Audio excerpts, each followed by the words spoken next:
በስመ አብ ወወልድ ወመንፈስ ቅዱስ አሐዱ አምላክ አሜን። ነዛ መዓልትን ሰዓትን ደቂቅን እንዳሃበና እግዚአብሔር ይመስገን።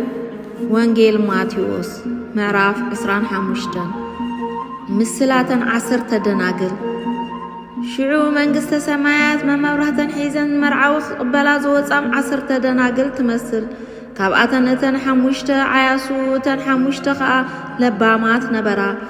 እተን ዓያሹ ቀንዴለን ወሲደን ዘይቲ ኣይተማልአን። እተን ለባማት ግና መምስ ቀንዴለን ዘይቲ ኣብጢነአን ተማሊአን ነበራ። መርዓዊ ምስ ደንጎየ ድማ ኩለን ተተኺሰን ደቀሳ። ፍርቂ ለይቲ ምስ ኮነ እንሆ መርዓዊ ክትቅበሉ ውፁ ዝብል ዋዕዋዕታን ዕልልታን ኮነ።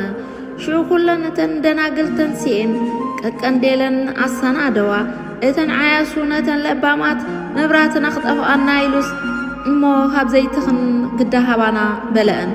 እተን ለባማት ግና ናብቶም ዝሸጡ ደኣ ኸይድክን ንርእስኽን ተሻየጣ እምበር ንዓናን ንዓኻትክን ዝኣክል የብልናን ኢለን መለሳለን። ክዕድጋ ምስ ከዳ እቲ መርዓዊ መፀ። እተን ተዳልየን ዝጸንሓ ምስኡ ናብ መርዓ ኣተዋ። ማዕጾ ድማ ተዓጽወ።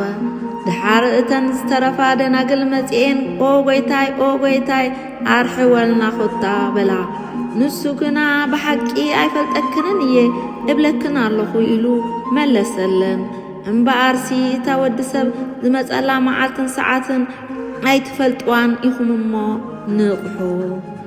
ነዚ ንኽነንብብ ዝፈቐደልና እግዚኣብሔር ይመስገን። የሕዋተይ ካብዚ ቃል እዚ ንምሃሮ ኩሉ ጊዜ ድልዋት ኮይና ክንጸንሕ ኢና ክንመሃር እንኽእል እሞ ኩላትና ክንመሃር ከምቲ እግዚኣብሔር ዝደልዮ ክንከውን እግዚኣብሔር ክድግፈና ሓይሊ ይሃበና ዓይነ ልቡናና ይኽፈተልና ሰላምን ጥዕናን በቢ ዘለኹም እንዳተመነኹ ሼር ሳብስክራይብ ኮመንት ኣይትረስዑ። ኣሕዋተይ ኣበራትዑና ይቐኒየልና ብሩክና